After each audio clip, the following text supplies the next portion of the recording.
கதறி அழுதபடி ஜோடியாக big pass வீட்டை விட்டு வெளியேறிய எஃப்ஜே மற்றும் ஆதிரை அப்படிங்கிற தலைப்புல தான் இந்த வீடியோ இருக்க போது. என்ன நடந்துச்சு, ஏது நடந்துச்சு அப்படிங்கிறத பற்றி தெளிவாக பார்க்க போறோம். சிரிச்சுக்கிட்டே ரொம்ப சந்தோஷமா இந்த வீடியோவை பண்ணுவேன்னு சத்தியமா நான் நினைச்சு கூட பார்க்கல. ஏன்னா இந்த எஃப்ஜேன்ற பொறுக்கி எல்லாம் விஜேஎஸ் பக்கத்துல லெஃப்ட்லயோ ரைட்லயோ நின்னுட்டு விஜேஎஸ் கையை தூக்குற அளவுக்கு கொண்டு போயிருவாரோ அப்படின்ற அளவுக்கு நான் சிந்திச்சுக்கிட்டு இருந்தேன். நல்ல வேலையா டே உங்களுக்கு ஒரு கும்பிடு, விஜேஎஸ்க்கு ஒரு கும்பிடுறா, இப்படி ஒரு நல்ல காரியத்தை செஞ்சதுக்கு உங்களுக்கு ஒரு 10 தேங்காய் உடைச்சா கூட தப்பு இல்லை.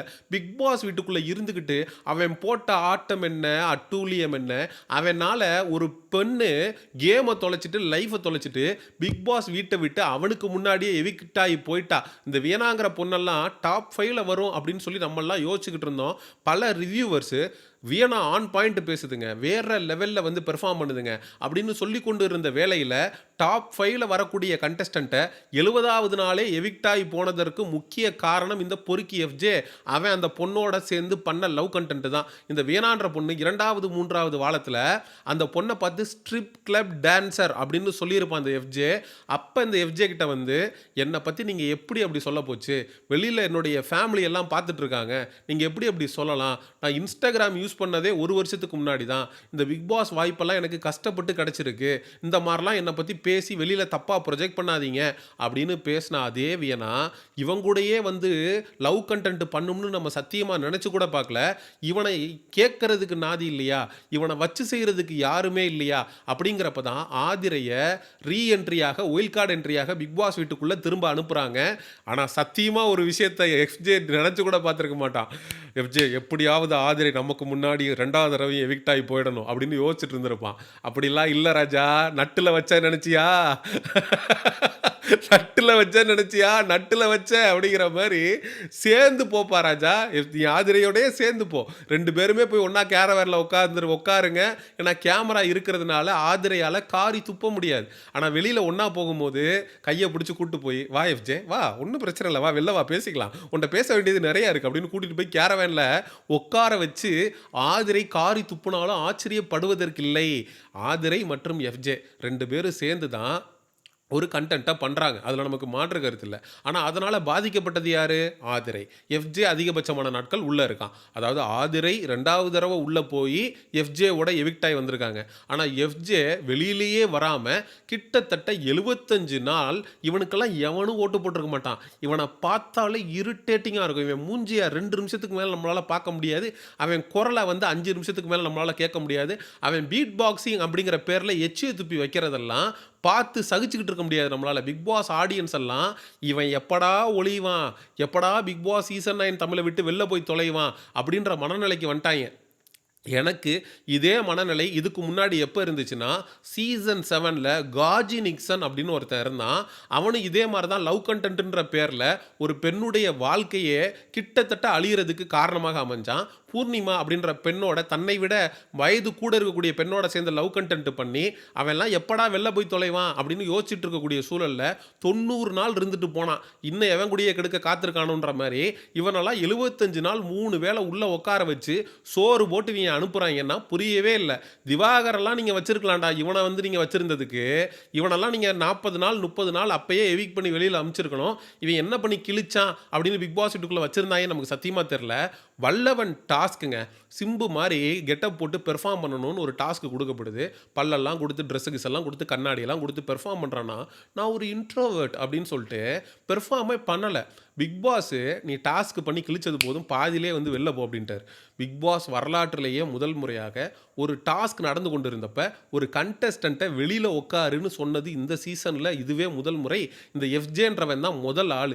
அப்போ எந்த அளவுக்கு இவன் கேவலமாக இந்த ஷோக்கு ஒரு கான்ட்ரிபியூஷனை கொடுத்துருக்கான் அப்படிங்கிறத பாருங்கள். ஆதிரை பிக் பாஸ் வீட்டுக்குள்ளே வந்ததுக்கப்புறம் ஆள் வந்து வேணா கூட லவ் கண்டென்ட் பண்ணிக்கிட்டு இருந்தான் தெரியுமா, பொட்டி பாம்பாக அடங்கிட்டான். கொடையை பிடிச்சிக்கிட்டு ஓடுறாங்க வேணாவும் எஃப்ஜேவும். நம்ம இதுக்கு மேலே பண்ணக்கூடாது, வெளியிலேருந்து எல்லாத்தையும் பார்த்துட்டு வந்துட்டா நம்மளை கிளின்னு கிழிக்க போகிறா அப்படின்னு சொல்லிட்டு வேணாட்ட இருந்து நம்ம ஆள் வந்து ஒதுங்குறான். அதுக்கப்புறம் பார்த்தீங்கன்னா ஆதிரையை போய் கன்வின்ஸ் பண்ணுறான் அப்படிங்கிறான். கோர்ட்டு கேஸில் தோத்துட்டு என்னமோ பெருசாக சாதிச்சு கிழிச்ச மாதிரி பெர்ஃபார்மன்ஸ் பண்ணான். ஆதிரை கரெக்டாக ஒரு விஷயத்தை பிடிச்சிட்டா. இவன் பெண்களை தன்னுடைய லவ் கண்டென்ட்டுக்காக பயன்படுத்திட்டு நல்லா பழகிட்டு பின்னாடி போய் 100 கேமராவுக்கு முன்னாடி என்னாலலாம் லவ் பண்ண முடியாது அப்படின்னு சொல்ல வேண்டியது. தன்னுடைய தேவைக்காக பெண்களை பயன்படுத்தி கொண்டு லவ் கண்டென்ட்ன்ற மாதிரி பண்ணிட்டு அவளுங்க எவிக்ட் ஆகி போனதுக்கப்புறம் ஆளை மாற்றிட்டு போகிற ஒரு கேவலமான கேமை விளையாண்ட இந்த எஃப்ஜே அதை தவிர்த்து இந்த பிக் பாஸ் வீட்டுக்குள்ளே என்னத்தை பண்ணி கிழிச்சான்? 2 வாரம் கேப்டனாக இருந்தான். என்னத்தை பிடுங்கினா?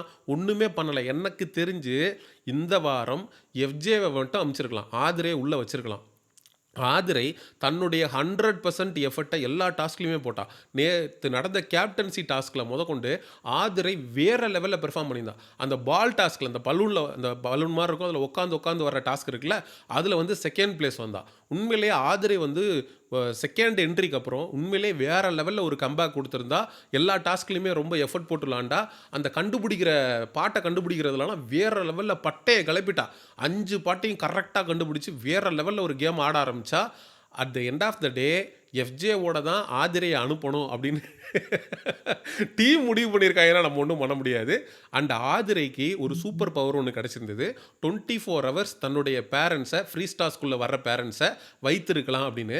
அந்த பவரை ஆதிரை யார்கிட்ட கொடுத்துட்டு போகுது அப்படிங்கிற ஒரு கேள்வி எழுந்திருக்கு. எனக்கு தெரிஞ்ச ஆதிரை அது விஜே பார்வதிக்கு கொடுத்துட்டு போகுமோ அப்படின்ற மாதிரி ஃபீல் ஆகுது. பார்வதியுடைய அம்மாவோட 24 ஹவர்ஸ் இருக்கக்கூடிய ஒரு வாய்ப்பு கிடைச்சா, பார்வதிக்கு நிறைய இன்புட் கிடைச்சா, டோட்டலாக இந்த கேமோட டைமென்ஷனை பார்வதி நினச்சா ஒரு வாரத்தில் மாற்றுவா அப்படிங்கிறது தான் எனக்கு தோணுது. இந்த ஆதிரையோடைய எவிக்ஷன் கூட அதனால் இருக்கலாம். ஆதிரைக்கு வந்து அந்த பவர் இருக்குது. ஆதிரையை வந்து நம்ம எவிக் பண்ணுறோம்னா ஆதிரை யாருக்கு கொடுப்பா? கனியை நாமினேட்டே பண்ணியிருக்கிறா. கனியோட கேம் பிளேயை பார்த்துட்டா கனிக்கு தெரிஞ்சு ஆதிரை கொடுக்கறதுக்கு வாய்ப்பு இல்லை. ஆனால் விஜே பார்வதியோட ஒரு நெருக்கம் காட்டுற ஆதிரை. அப்படிங்கிறப்ப பார்வதிக்கு கொடுத்துட்டு போயிட்டா 24 மணி நேரம் பார்வதியுடைய அம்மா பிக் பாஸ் வீட்டுக்குள்ளே இருந்தா. இந்த கமருதீன் அப்படின்றவன் பயங்கரமாக பார்வதியை வச்சு ஒரு கேம் ஆடி வச்சிருக்கிறான். இன்னைக்கு சாட்டர்டே எபிசோடில் பார்வதியை வந்து பஸ்ஸு கடியில் தூக்கி போட்டுருக்கிறான். பார்வதினால தான் என்னோட கேமே போகுது, நான் ஒட்டுமொத்தமாக இப்படி இருக்கிறதுக்கு காரணமே பார்வதி தான் அப்படின்ட்டு பார்வதி மேலே ஒரு ப்ளேம் கேமாக ஆட ஆரம்பிச்சிருக்கான். இது எல்லாத்துக்கும் முற்றுப்புள்ளி வைக்கிற மாதிரி ஆதிரையுடைய எவிக்ஷன் பிக் பாஸ் சீசன் 9 தமிழில் மிகப்பெரிய அளவில் ஒரு பரபரப்பை ஏற்படுத்த போகுது.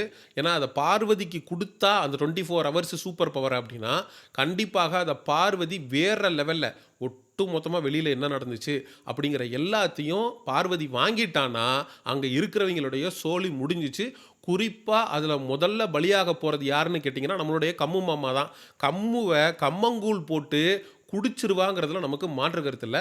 இந்த எஃப்ஜே மற்றும் ஆதிரை இவங்க 2 பேருடைய எவிக்ஷன் என்ன மாதிரியான தாக்கத்தை பிக் பாஸ் வீட்டுக்குள்ளே ஏற்படுத்தும் அப்படின்னு மக்களாகிய நீங்கள் என்ன நினைக்கிறீங்க அப்படிங்கிற உங்களுடைய கருத்துக்களை மறக்காமல் கமெண்ட் செக்ஷனில் சொல்லுங்கள். அண்ட் எக்ஸ்க்ளூசிவ் பிக் பாஸ் அப்டேட்ஸுக்கு மிஸ்டர் செய்யோன் சேனலை சப்ஸ்கிரைப் பண்ணுங்கள். அண்டு எஃப்ஜேவோட எவிக்ஷனில் நான் வந்து உண்மையிலே ரொம்ப சந்தோஷமாக இருக்கேன். டான்ஸ் ஆடி கொண்டாடுறதா இல்லை பாட்டு பாடி கொண்டாடுறதா அப்படிங்கிறது தெரியல.